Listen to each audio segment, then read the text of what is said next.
그러니까 1980년대 중반에 그 플라자 합의라는 거 있죠. 환율 조정을 통해서 일본 경제를 주저앉히는, 그 다음에 미일 반도체법 이런 걸 만들어 가지고 일본의 반도체가 미국을 능가하는 것을 제재. 지금은 더 살벌하지만 1980년대 중반에 미일 간에 벌어졌었거든요. 근데 그때는 완전히 군사적으로 일본이 미국에 의존하고 있었기 때문에 그 경제적인 항복을 한 거고, 지금의 중국은 그럴 생각이 없는 것처럼 보이고, 그래서 이제 더 심각한 대항이 되겠지만은 그 이후로 일본이 지금까지 보여왔던 그 왕성한 활기 이런 걸 잃어버리면서 그 버블이 붕괴되고, 그래서 지금까지 30년 동안 이제 그걸 한 건데, 제가 이제 미국 변수를 강조했지만은 뭐 여러 이유를 들 수 있죠. 뭐 대표적으로 인구. 그러니까 메이지 유신 때나 고도 경제 성장할 때 일본은 전 세계에서 가장 젊은 인구 구조를 갖고 있었는데 지금은 어떻습니까? 가장 고령화가 진행된 사회잖아요. 그러니까 활력을 잃을 수밖에 없는 거고. 그래서 우리도 지금 그렇게 가고 있기 때문에 전 세계에서 출산율이 가장 낮은 사회를 가고 있기 때문에 뭐 그대로 방치하면은 우리도 뭐 긴 침체 터널로 들어갈 수밖에 없겠죠. 일본 정치가 참 독특하죠. 일본 사람들은 각자의 역할이, 사회적 역할이 딱 고정되어 있다, 이렇게 생각을 합니다. 그리고 일본 사람들이 역할할 때 역자를 써가지고 약구라고 불러요. 근데 문제는 뭐냐면 정치도 그렇다고 생각해요. 그러니까 정치도 하던 집안이, 하던 사람들이, 그 사람들이 약구로서 해야 된다는 그런 생각이 있기 때문에 뭐 자민당 국회의원의 반 이상이 세수부 의원이에요. 어떻게 보면 민주주의에 굉장히 위배되는 그런 현상인데, 그거를 자유로운 선거에 의해서 그 사람들이 투표를 해서 만든 거기 때문에 그게 민주주의가 아니라고 할 수도 없어요. 절차상의 문제는 아무것도 없어요. 그런데 옛날에는 일본 사회를 이끌어 나갔던 것은 사실 정치인들이 아니고 관료들이었거든요. 동경대학 법학과를 나온 초엘리트들이 오프라쇼, 대장성이라든가 통산성이라든가 이런 걸 장악해가지고 거기서 국가의 플랜을 짜고 디자인해서 이끌어 나갔는데, 지금 이제 그 관료의 권력이 낮아지면서 그 권력이 의회로 넘어왔어요. 그러니까 의원들이 관료의 역할을 해야 되는데, 아까 말씀드린 대로 그런 상황이기 때문에 훌륭한 자질에 그런 걸 갖고 있는 그런 정치가들이 잘 없고, 만약에 그렇다면은 우리 한국처럼 국민들이 막 목소리를 내가지고 경각심을 일으켜서 뭐 시위가 반드시 좋은 건 아닙니다만은 여차직하면 광장에도 나와서 뭐 하고 이런 일도 한국에는 가능한데, 일본은 그것도 없잖아요. 그러니까 국민들은 정치에 대해서 내 약구가 아니다라고 해서 소극적이고 관심이 없고, 그걸 약구라고 지금까지 해왔던 사람들은 무능하고, 이렇게 되니까 정치적 리더십이 생기지 않는 거죠.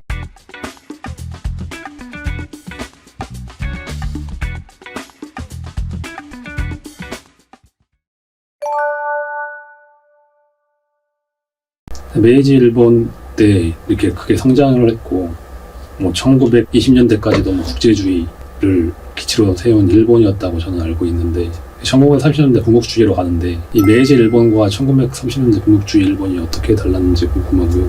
이게 왜 이렇게 두 개가 차이를 낳은 것은 무엇이었는지 그것 좀 말씀해 주십시오. 그러니까 일본이 메이지 유신을 일으킬 때 유럽 국가들이 모델이었잖아요. 그 유럽 국가라는 것은 명예혁명을 일으킨 영국, 프랑스 혁명을 일으킨 프랑스. 그러니까 이 나라들은 전부 입헌체제, 헌법을 갖고 있는 나라들이고 의회를 갖고 있는 나라들이죠. 그리고 그 나라들을 본떠서 프로이센, 지금의 독일이 또 이제 탄생을 한 거라서, 이 유럽 세력들을 봤을 때 일본은 자유주의, 그 다음에 입헌주의, 입헌체제가 모델이구나. 그래서 그걸로 따라간 거예요. 그러니까 의회도 만들고 헌법도 만들고, 그걸 성공적으로 1890년대에 장착을 시켜서 정당 정치도 이루어지고, 그래서 그 1910년대, 20년대가 되면 타이쇼 데모크라시, 당시 연호가 타이쇼였거든요.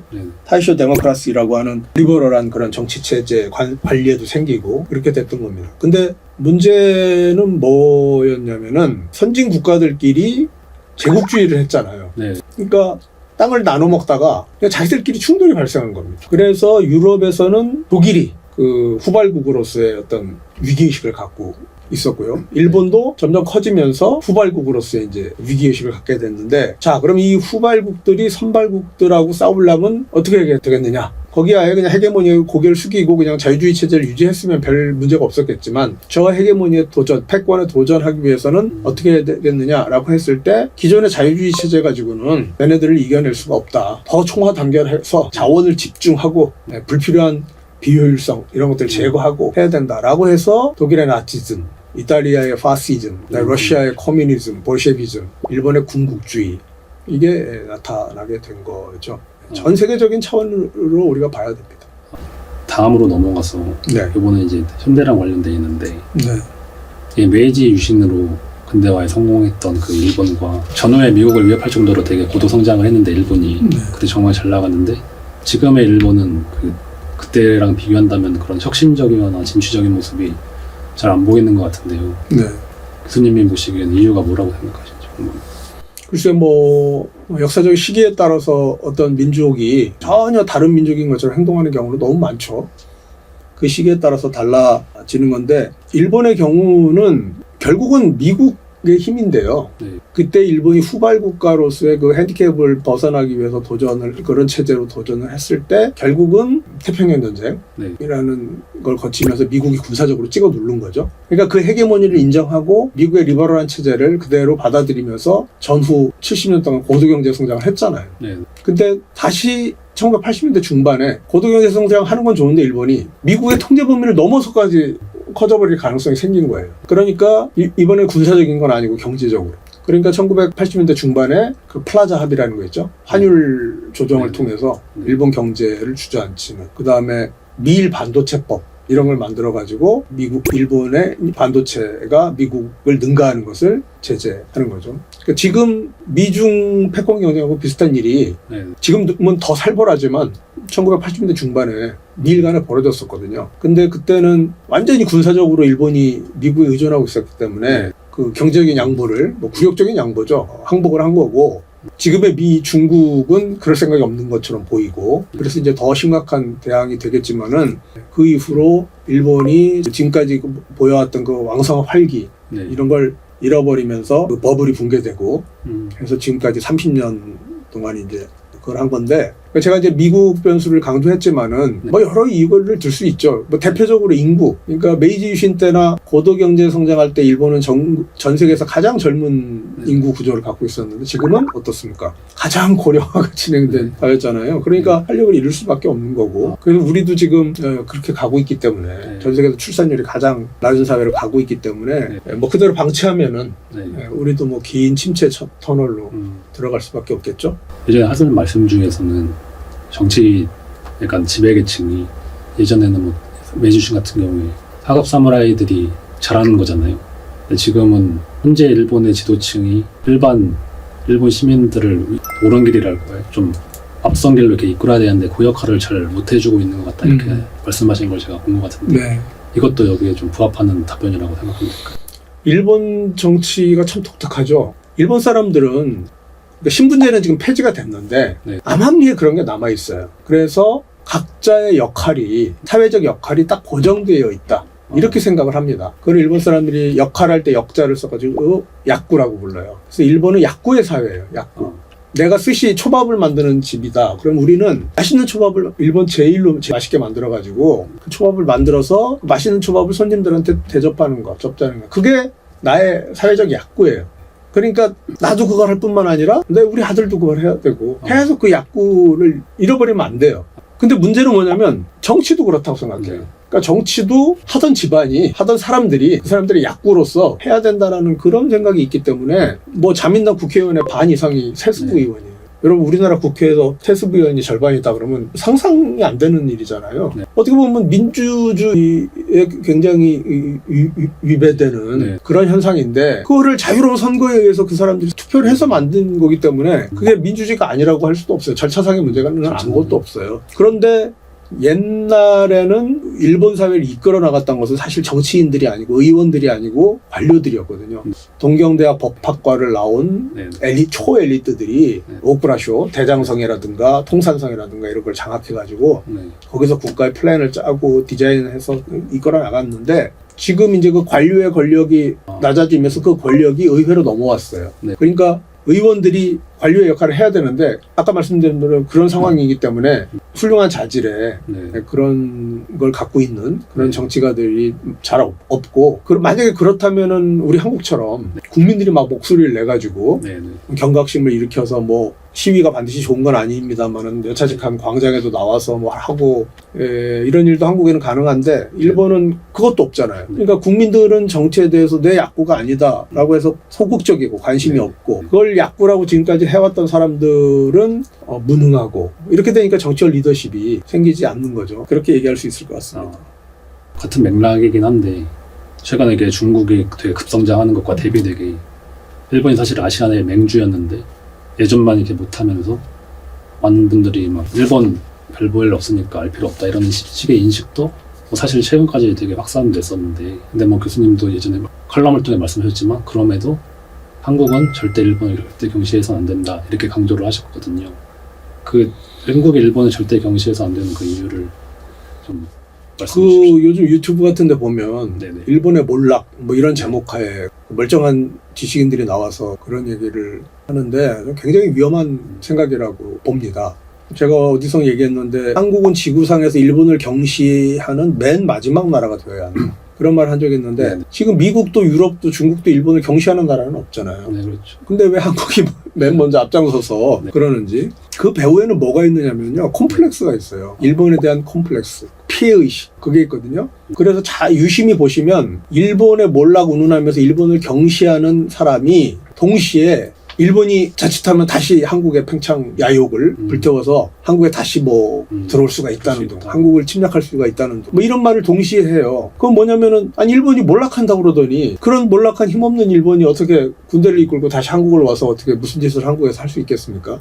그러니까 일본에 대한 과도한 경시와 일본에 대한 과도한 두려움, 그걸 저 공일증이라고 표현하는데요. 일본을 이유 없이 경시하는 것도 어떻게 보면은 공일증의 반면, 다른 면이라고도 볼 수 있는 거거든요. 정상적인 인식 체계가 아닌 거죠. 왔다 갔다 하는 거죠. 그게 왜 그러냐면은 피해의식이 있기 때문이에요. 옛날에 컴플렉스가 있기 때문에 어떤 때는 막 그냥 경시하고 싶다가 어떤 때는 또 과도하게 일본을 크게 무서운 나라로 보는 그런 인식 체계이기 때문에 그래서 빨리 벗어나서 우리 한국도 이제 일본만한 선진국이 됐고 그죠? 국제적으로도 굉장히 중추국가가 됐기 때문에 좀 성숙한 어른스러운 자세로 일본을 거리를 두고 객관적으로 보아야지 경시와 과대평가를 그냥 냉온탕 왔다 갔다 하듯이 하는 대일인식으로는 앞으로 일본 상대하기 힘들다.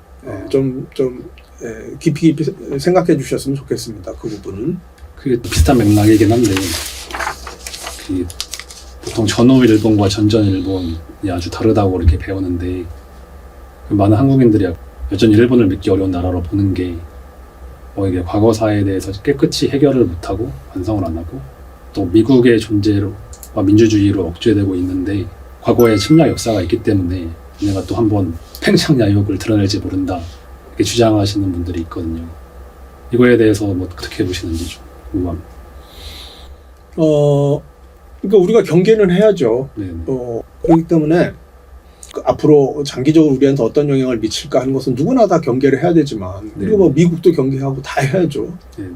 다 해야 되지만 일본이 한반도를 과거와 같이 그렇게 쳐들어와서 어떻게 할 것이다 라고 하는 것은 아까 말씀드린 그 피해의식이 너무 과도하게 작동한 결과라고 볼 수 있고 보세요. 우리 2000년 역사 동안 일본이 이 한반도를 침략한 것은 두 번 있었죠. 한 번은 임진왜란, 한 번은 그 식민지, 두 번 있었던 거죠. 그러니까 2000년 동안 두 번이라면은 1000년에 한 번인 건데 일어나기 힘든 매우 사례인데 지난 세기 초엽에 20세기 전반에 일어났던 그 사태는 어떻게 해서 가능했느냐면은 역사상 중국과 조선의 국력이 가장 바닥을 칠 때였습니다. 그리고 역사상 일본의 국력이 가장 정점을 치고 있었어요. 그 조건이 만들어졌기 때문에 일본의 대륙 침략이라고 하는 그 아주 드문 사태가 벌어졌던 거거든요. 근데 그 이후로는 어떻게 지금 돼 있냐면은 일단 중국이 굉장히 강력해졌잖아요. 그 다음에 미국이 여기에 개입을 하고 있잖아요. 근데 한국전쟁에서 미국이 개입했잖아요. 그러고 미국이 전쟁 끝내고 이제 가려고 그러는데 이승만이 붙들고 늘어졌잖아요. 그냥 가면 나 지금 북한 가서 깽판 친다. 나 북진 통일한다. 미국이 그건 안 되니까 울며 겨자 먹기로 한민동맹을 맺어준 거예요. 그래서 이승만은 고전과 달리 미국을 한반도에 개입시키는데 성공한 거예요. 그게 지금까지 와 있는 거고요. 그죠? 그러니까 한미동맹이라는 미국의 존재감이 있고 그다음에 중국의 국력이 G2로 지금 퍼져 있고 이 상황에서 일본이 한국의 팽창력을 드러낸다? 그거는 뭐 비현실적. 정상적인 사고를 갖고 있는 사람은 할 수 없는 얘기고 네. 장차 뭐 큰 또 국제 변동이 있어서 그런 일이 있을지는 모르겠습니다만은 지금으로서 그런 얘기를 하는 것은 시대착오죠. 그래서 그 왜 토착외구라고 하는 네. 사람들 있잖아요. 그분들도 자기가 무슨 말을 하고 있는지를 번지수를 잘 아셔야 돼요. 뭐 무슨 말이냐면은 그 토착외구 친일파라는 말은 첫째는 네. 과거 우리가 북한하고 첨예하게 대립할 때 북한에 대해서 조금이라도 유화적인 말을 하거나 아니면 북한에 대해서 너무 강력한 반공 정책을 쓰는 걸 비판하거나 하면 빨갱이라는 딱지를 붙였잖아요. 네. 그래서 아주 가혹하게 다뤘죠. 지금 토착외구도 딱 그 프레임이죠. 좀 일본하고 얘기를 하고 타협해야 된다라는 유화적인 얘기를 하면은 토착외구나 친일파라는 말을 하잖아요. 그러니까 그거는 과거에 빨갱이라고 규정했던 그 사람들과 정치적 입장은 완전히 반대지만 네. 그 사고 구조는 똑같은 사람들이에요. 그 다음에 두 번째 문제는 아까 말씀드린 대로 친일파라는 게 일본이 그렇게 강대해가지고 과거에 조선 총독부를 앞세워서 한국에 들어왔을 때에는 어마어마한 이권을 걔네들이 갖고 있잖아요, 일본인들이. 그러니까 거기에 빌붙어가지고 친일파가 되면 네. 귀족도 되고 거대 재벌도 되고 권력도 갖고 그러니까 그런 사람들이 있었겠죠. 근데 지금 한국에서는 친일파가 되면은 쪽박차잖아요. 그러면 왜 친일파가 되려고 하겠어요? 이유가 없잖아요. 아무런 이유가 없잖아요. 일본에 대한 과대평가죠. 야, 일본이 그렇게까지 유능한가요? 한국에 지금 21세기 대한민국의 친일파를 양성할 정도로 그렇게 어마어마한 힘을 갖고 그렇게 유능한 국가인가요? 그거는 일본을 너무 숭배하는 발언이에요. 그러니까 네. 자기가 무슨 얘기하고 있는지 좀 번지수를 찾고 했으면 좋겠습니다. 교수님이 보시기에 뭐 한국 사회, 일본 사회가 각각 그 차이가 있고 닮은 점도 있는데 그래도 지금 한국 사회가 일본보다 확실히 낫다고 생각하시는 점이 있으시면 뭐 한두 가지만 말씀해 주실 수 있을까요? 다이나미즘이죠. 다이나미즘. 그러니까 일본이 왜 근대화에 성공했느냐라고 했을 때 아까 말씀드린 뭐 규율, 성실 뭐 이런 거 얘기했었잖아요. 장인 정신 이런 거 아시죠? 일본 사람들은 아까 약구가 있기 때문에 네. 자기가 기계에 들어가는 그 볼트 네. 이거 만드는 일이다. 그러면 평생 그것만 해요. 그래서 거기서 거의 예술의 경지에 이르러요. 다 장인이 되려고 한단 말이에요. 그런 게 자본주의 제조업 시대에는 아주 좋은 장점이죠. 그죠? 기계를 하나 만들어도 그냥 정밀하게 만들잖아요. 그러니까 그게 잘 팔리고. 근데 지금 세상이 바뀌어서 정보혁명, 뭐 엔터테인먼트 산업 이런 거 하잖아요. 거기는 장인정신이 필요 없거든요. 적당히 만들어서 빨리 테스트해보고 시장에 반응하면 더 하든가 말든가 이래야 되는데 일본 장인 그 기술자들은 80%만 만들고 내놓으시오 하면은 화낸다는 거 아니에요. 그러면은 소비자들은 그 뭐 조금 더 좋아도 시기에 안 맞으면 안 쓰고 100% 만들면 또 가격이 올라갈 거 아니에요. 뭐 그거 안 쓰고. 이러니까 이제 일본 제조업이나 이런 것들이 망한 건데 우리 한국은 원래 그런 백그라운드도 없었을 뿐만 아니라 뭐 임기응변 이런 거에 또 규제들 아니에요. 네네. 그죠? 그래서 코리안 다이나미즘이 일본에 비한다면 가장 큰 장점이지 않을까 싶습니다. 총론적인 질문인데 중국 같은 경우에는 역사교육에서 일본의 과거 전쟁 범죄 이런 것도 다루긴 하지만 메이지 유신의 비중이 훨씬 막 많이 다룬다 교과서에서 저는 이렇게 그 중국 친구한테 들었거든요. 근데 우리 한국도 메이지 유신은 잘 안 다루잖아요 교과서에서. 우리가 메이지 유신을 한국인으로서 제대로 알아야 하는 이유가 뭐라고 생각하시는지 종합적으로 좀 말씀해 주십시오. 역사 문제가 중요하죠. 중요하지만 역사 문제만 중요한 건 아니잖아요. 네. 그죠? 역사 문제가 만약에 다른 더 중요한 문제들을 자꾸 방해하고 그 문제들을 악화시키면은 역사 문제라는 그 이슈를 순위 조정하는 이게 이제 전략가들이 잘 하는 거거든요. 그걸 선반에다 딱 올려놓고 지렛대로 갖고 있는 거예요. 그럼 일본하고 협상할 때 조금 까불면은 이 선반 이걸 지렛대로 슬쩍 보여주는 거예요. 근데 우리는 지금 그 문제를 다 소진해버린 거죠. 다 쏴버린 거예요. 그 지난 몇 년 동안 다 발사해버려가지고 남은 게 없어. 남은 게 없고 이제 일본 사람들이 역사 문제에 대해서 한국 사람들한테 무서워진 게 없게 돼버렸어요. 그래서 지금 저렇게 나오는 겁니다. 사과라는 말도 입에 안 올리고 굉장히 이제 고자세로 나오는 우리가 그 지렛대를 다 써버렸기 때문에 그런 거거든요. 그래서 중국은 메이지 유신도 열심히 가르치고 첫째 우리는 이제 국사만 가르쳐요. 예전보다 더 악화됐어요. 세계사를 예전보다 더 안 가르쳐요. 학생들이 전부 국사만 배우고 오는 거예요. 우물안 개구리가 되는 거죠. 그러니까 뭐 메이지 유신은커녕 일본사는커녕 국사 이해 것을 거의 배우지 않으니 이게 국제사회를 살아가야 될 한국 시민들의 교육으로서는 정말 위험한 상황인 거고 네. 일본사는 또 일본 밉다고 안 배우는 거고 우리가 미우면 미울수록 그리고 경쟁으로 느끼면 느낄수록 더 많이 알아야 되죠. 더 많이 읽어야 돼. 집중적으로 가르쳐야 되고. 메이주신뿐만 아니라요. 그런데 메이주신이라는 것은 현대 일본을 만든 스타팅 포인트잖아요. 그리고 그야말로 대혁신을 이루었던 한 시기이고 그러니까 그런 게 어떻게 가능했는가 하는 걸 알기 위해서라도 저는 지금의 현재 일본인들도 메이주신을 공부해야 된다고 생각해요. 그거를 지금 모르고 있기 때문에 저렇게 헤매고 있다고 생각하고 메이지 시대 때 일본인하고 지금 일본인들은 완전히 다른 종자처럼 보여요. 배워야 되고 우리 한국도 현대 일본을 이해하기 위해서라도 또 어떤 사회가 위기에 닥쳤을 때 어떤 반응을 보여서 그걸 탈출할 수 있는지 브레이크스루 할 수 있는지 돌파할 수 있는지 그런 지혜를 얻기 위해서라도 메이지신에 대한 공부를 지금보다는 좀 더 해야 될 필요가 있다. 이렇게 말씀드릴 수 있겠습니다. 다만 현실은 냉혹하기 때문에 한국이 여러분 실력을 더군다나 지정학적으로 굉장히 안 좋은 위치에 있고 또 시기 자체도 굉장히 엄중하잖아요.